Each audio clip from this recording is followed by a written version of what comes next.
வணக்கம். தாய் டிவியின் பிரதான செய்திகளுடன் இணைந்திருக்கும் நான் ரோஷானி மனோரஞ்சன். முதலில் தலைப்புச் செய்திகள். மகிந்தவிற்கு கிடைத்துள்ள சக்தி, நாட்டு மக்களிடம் விடுக்கப்பட்டுள்ள கோரிக்கை. சக்ரானின் சட்டத்தண்ணி எனும் குற்றச்சாட்டு போய் சர்ச்சைக்கு பதிலடி கொடுத்த மைத்திரி குணரத்ன. 60,000 ஜேவிபி உறுப்பினர்கள், பல லட்சம் தமிழர்கள் பாதிக்கப்பட்ட பிடிஏவை நீக்க வேண்டும், ஸ்ரீதரன் கோரிக்கை. ரணிலின் அதிரடியாட்டம் ஆரம்பம், திரைமறைவில் அரங்கேற்றப்படும் சதி திட்டங்கள். 24 மணி நேரத்திற்குள் அமெரிக்கா ஈரான் இடையே அமைதி ஒப்பந்தம். பாகிஸ்தான் பிரதமர். ஈரானின் அணுசக்தி மூலப்பொருட்களை அளிக்கிறது அமெரிக்கா, டிரம்பின் அதிரடி முழக்கம். இனி விரிவான செய்திகள். தங்களுக்கு மீண்டும் அதிகாரத்தை வழங்குமாறு முன்னாள் ஜனாதிபதி மஹிந்த ராஜபக்ஷ கோரிக்கை விடுத்திருக்கின்றார். தற்காலத்தில் மக்கள் மிகவும் சிரமத்திற்கு மத்தியிலேயே வாழ்கின்றனர். அன்றாட உணவை பெற்றுக்கொள்வது கூட இன்று மக்களுக்கு மிகவும் நெருக்கடியாக மாறியிருக்கிறது என்று முன்னாள் ஜனாதிபதியான மஹிந்த ராஜபக்ஷ தெரிவித்திருக்கின்றார். அன்றாட உணவை பெற்றுக்கொள்வது கூட மக்களுக்கு நெருக்கடியாக மாறியுள்ளது என அவர் குறிப்பிட்டார். களத்துறையில் நடைபெற்ற பாராட்டு விழா ஒன்றின் போது கலந்து கொண்ட பின்னர் ஊடகங்களுக்கு கருத்து தெரிவிக்கின்ற போதும் முன்னாள் ஜனாதிபதி மஹிந்த ராஜபக்ஷ இதனை தெரிவித்தார்.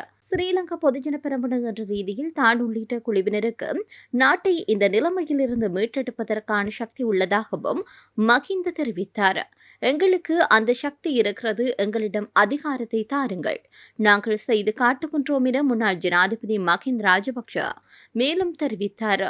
உயிர்த்த ஞாயிறு தாக்குதல்களின் சூத்திரதாரி சக்ரான் காசிமுக்கு எந்தவொரு வழக்கிலும் தாம் முன்னிலையாக செயல்படவில்லை என்று ஜனாதிபதி சட்டத்தரணியான மைத்திரி குணரத்ன ஒரு அறிக்கையை வெளியிட்டிருக்கின்றார். இது தொடர்பில் அவர் விடுத்துள்ள அறிக்கையில் சில விடயங்கள் முன்வைக்கப்பட்டிருக்கிறது. அவை தொடர்பாக பார்க்கலாம். உயிர்த்த ஞாயிறு தாக்குதலின் சூத்திரதாரி சக்ரான் காசிமுக்காக வழக்கொன்றில் தாம் முன்னிலையானதாக ஊடகவியலாளர் குழு போன்றோ முன்வைத்துள்ள குற்றச்சாட்டுகள் முற்றிலும் பொய்யானவை, தீய நோக்கமுடையவை மற்றும் தவறாக வழிநடத்துபவை. தங்களை ஊடகவியலாளர்கள் என்று கூறிக்கொள்ளும் பலரும் இந்த பொய்யான தகவலை பரப்பி வருகின்றனர். நீதிமன்றத்தில் முன்னிலையாகாத ஒரு சந்தேக நபருக்காக முன்னிலையானதாக கூறுவது தமது அரசியல் நடவடிக்கைகளையும் சிவில் சமூக தலையீடுகளையும் குறிவைத்து தமக்கு எதிராக வெறுப்பை பரப்பும் ஒரு இழிவான முயற்சி என்று மைத்திரி குணரத்ன சுட்டிக்காட்டினார். சக்ரானுக்கு தாம் வழக்கறிஞராக செயல்பட்டதாக கூறப்படும் குற்றச்சாட்டுகளை நிரூபிக்குமாறு அவர் சவால் விடுத்துள்ளார். மேலும் அவ்வாறு தாம் சக்ரானுக்கு வழக்கறிஞராக செயல்பட்டிருந்தால் அந்த வழக்கு எண்ணையும் அது விசாரிக்கப்பட்ட நீதிமன்றம் தொடர்பான விவரங்களையும் வெளியிடுமாறு அவர் சவால் விட்டுள்ளார்.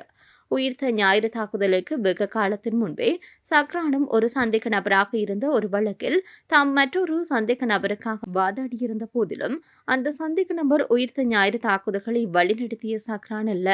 தன்னை நோக்கி முன்வைக்கப்படும் இது போன்ற வெறுப்பு நிறைந்த கூற்றுக்கள் சிவில் சமூக செயல்பாடுகளை தடுத்துவிட முடியாது என்று ஜனாதிபதி சட்டத்தரணி மைத்திரி குணரத்ன மேலும் வலியுறுத்தினார். பயங்கரவாத தடை சட்டம் மாற்று சட்டமின்றி உடனடியாக நீக்கப்பட வேண்டும் என்று நாடாளுமன்ற உறுப்பினரான சிவஞானம் ஸ்ரீதரன் கோரிக்கை விடுத்திருக்கின்றார்.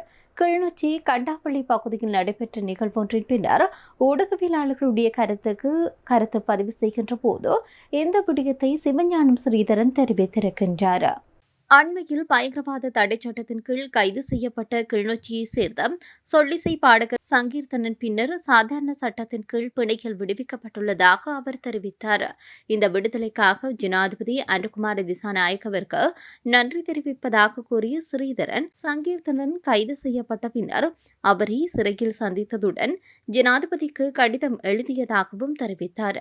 நாடாளுமன்றத்தில் அமைச்சர் விஜித கேரத்தை சந்தித்து குறித்த விடயம் தொடர்பாக பேசியிருந்தேன். கடந்த புதன்கிழமை ஜனாதிபதியுடன் தொலைபேசியில் பேசியிருந்தேன். அதன் போதும் சாதாரண பிணையில் அவரை எடுக்க முடியும் என தெரிவித்திருந்தார்.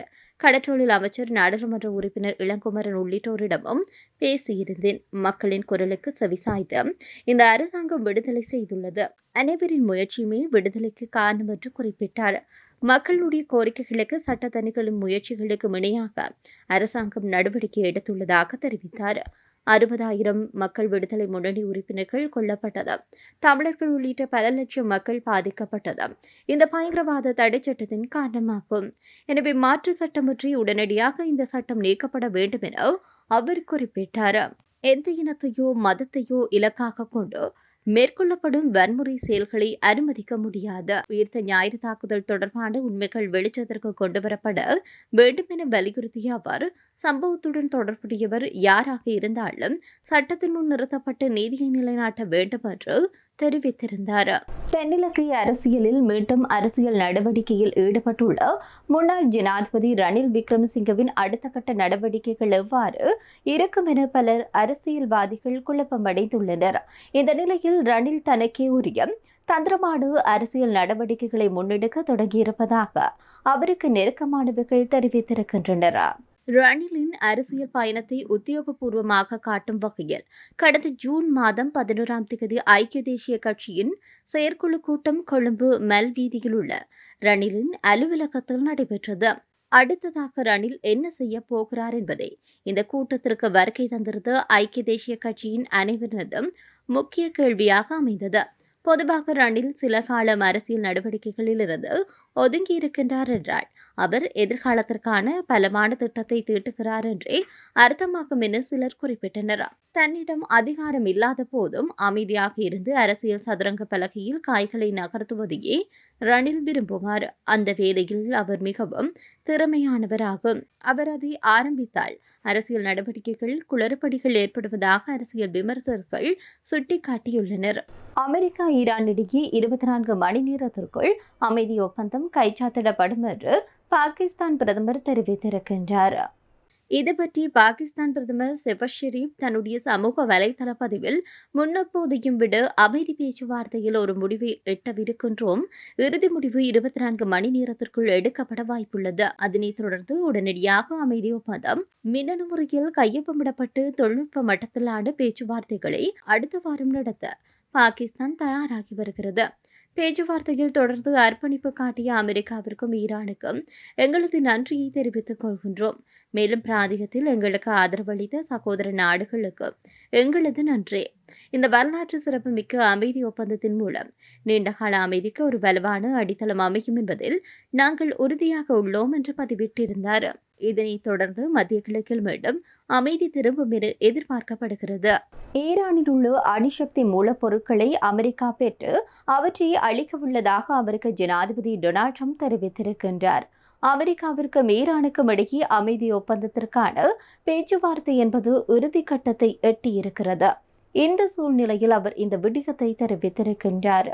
இதுகுறித்து அவர் மேலும் தெரிவிக்கையில், சூழல் முற்றிலும் வலிமைக்கு திரும்பிய பின்னர் அமெரிக்கா ஈரானுக்குள் சென்று அங்கிருக்கும் அணுசக்தி மூலப்பொருட்களை பெற்றுக்கொள்ளும் என குறிப்பிட்டுள்ளார்.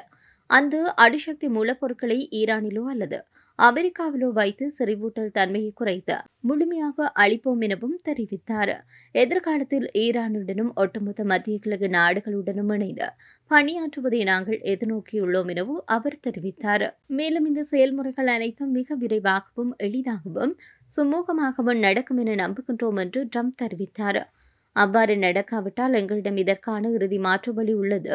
ஆனால் அதனை மீண்டும் ஒருமுறை பயன்படுத்த வேண்டிய தேவை ஏற்படாது என நம்புகின்றேன் என்றும் ட்ரம்ப் எச்சரிக்கும் தொனியில் தெரிவித்தார். இத்துடன் தாய் டிவியின் பிரதான செய்திகள் நிறைவடைகின்றன. நன்றி.